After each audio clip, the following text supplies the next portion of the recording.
With extremely rare exceptions, women of all ages and body types can breastfeed their babies. Breast size and shape have nothing to do with milk production. Milk is not produced in the fatty tissue of the breast, but in sacs called alveoli. The alveoli are surrounded by special cells that drive the milk down the ducts to reservoirs behind the areola, which is the dark circle of tissue surrounding the nipple. When a baby latches on correctly, he exerts pressure on the lactiferous ducts and draws milk from the breasts using distinct movements of his mouth, tongue, and jaw, all perfectly coordinated as he sucks. When I had my children in the early 60s, breastfeeding was definitely not encouraged. It was discouraged. Your doctors and the nurses at the hospital, they discouraged it. So I never even made an attempt, and I've always regretted not breastfeeding my children.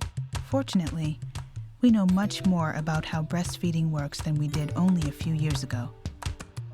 There is also more support available for nursing mothers. With knowledge about correct positioning and a few other basics, today's breastfeeding mothers can get off to a good start without a lot of fuss. Even mothers of multiples are able to provide all the milk their babies need.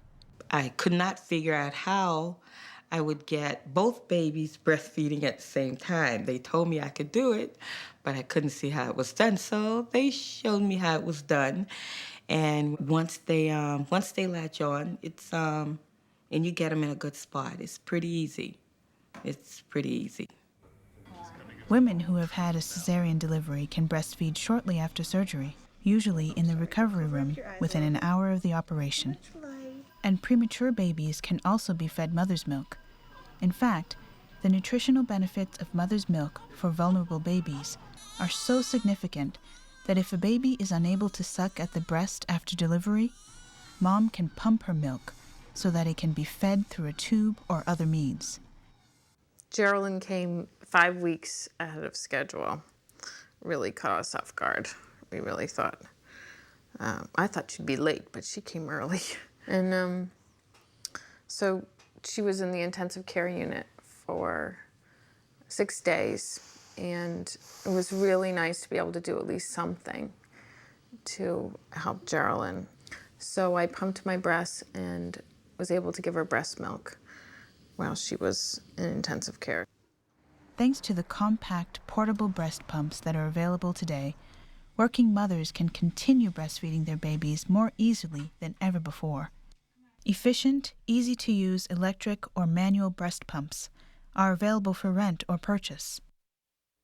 I think that breastfeeding is really great for working mothers because I think there's always a little twinge of guilt that you feel about going back to work, but at the same time, if you're breastfeeding, you know that you're doing the best that you can for your baby, and so that made going back to work a whole lot easier for me. It's really nice to be able to come home, have that 10 minutes on the couch where this is what you're doing. You're studying every inch of your child, you're kissing him, you're stroking him, you're smelling him. It really makes those first few minutes at your home, it causes you to unwind, and it forces you to unwind, which is very nice because that way you're leaving all the stress where it should be. Employers are beginning to recognize the needs of their breastfeeding employees. If you think about it, it makes good business sense. Since breastfed babies have fewer illnesses, their parents need fewer sick and vacation days off to care for their child.